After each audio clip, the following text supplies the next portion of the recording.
ونستغفره ونعوذ بالله من شرور أنفسنا ومن سيئات أعمالنا من يهده الله فلا مضل له ومن يضلل فلا هادي له وأشهد أن لا إله إلا الله وحده لا شريك له وأشهد أن محمدا عبده ورسوله أما بعد فإن خير الحديث كتاب الله وخير الهدي هدي محمد صلى الله عليه وسلم وشر الأمور محدثاتها وكل محدثة بدعة وكل بدعة ضلالة۔ صدر مجلس و صدر اجلاس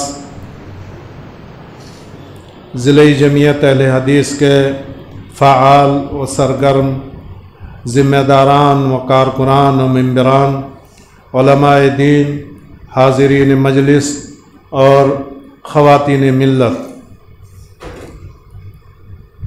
جیسا کہ آپ سب کو معلوم ہے کہ یہ 4 روزہ پروگرام یہاں پر گزشتہ 4 دن سے چل رہا ہے، جس میں آپ لوگ مختلف موضوعات پر دین کی باتیں سنتے رہے ہیں، جانتے رہے ہیں، اپنے قلوب و اذہان کو دین کی باتوں سے، ایمان کی باتوں سے منور کرتے رہے ہیں۔ آج کا جو عنوان ہے، جیسا کہ ابھی آپ کو بتایا گیا، شہادت حضرت عثمان غنی رضی اللہ عنہ اور اسلام کی ترقی پر پڑنے والے اس کے اثرات۔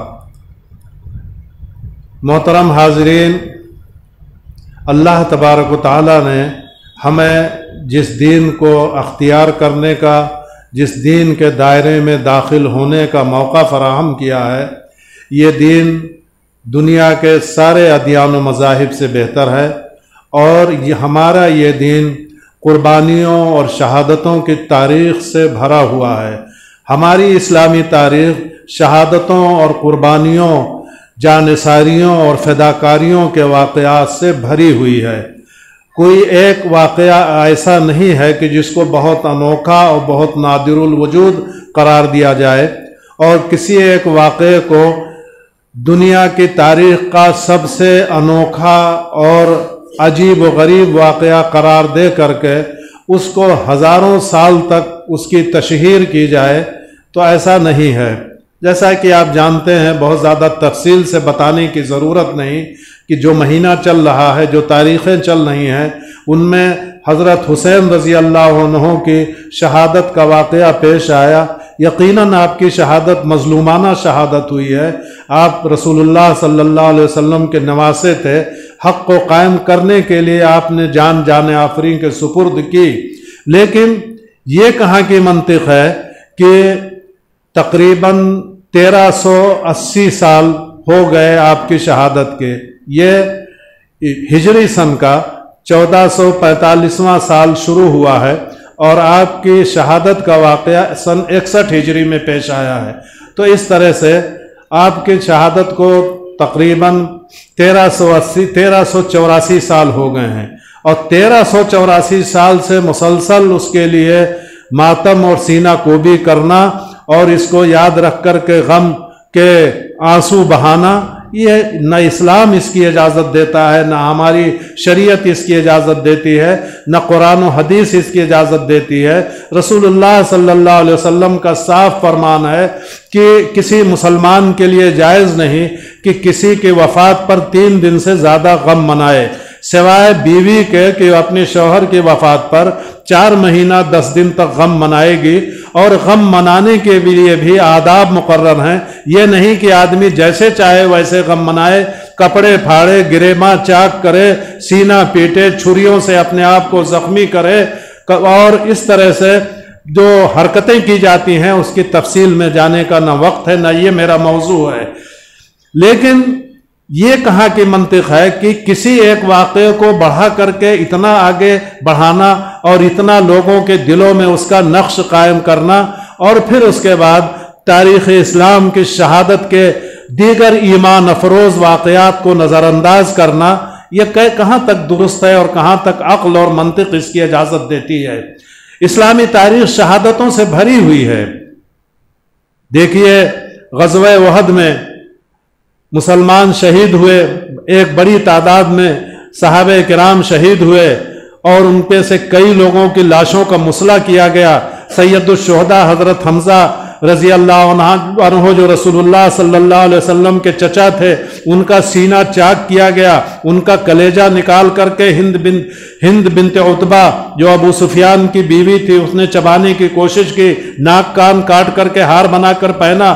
رسول اللہ صلی اللہ علیہ وسلم کو کتنی زیادہ تکلیف ہوئی ہوگی جب آپ کے چچا کا اس طرح سے آپ کی لاش کا مسئلہ کیا گیا.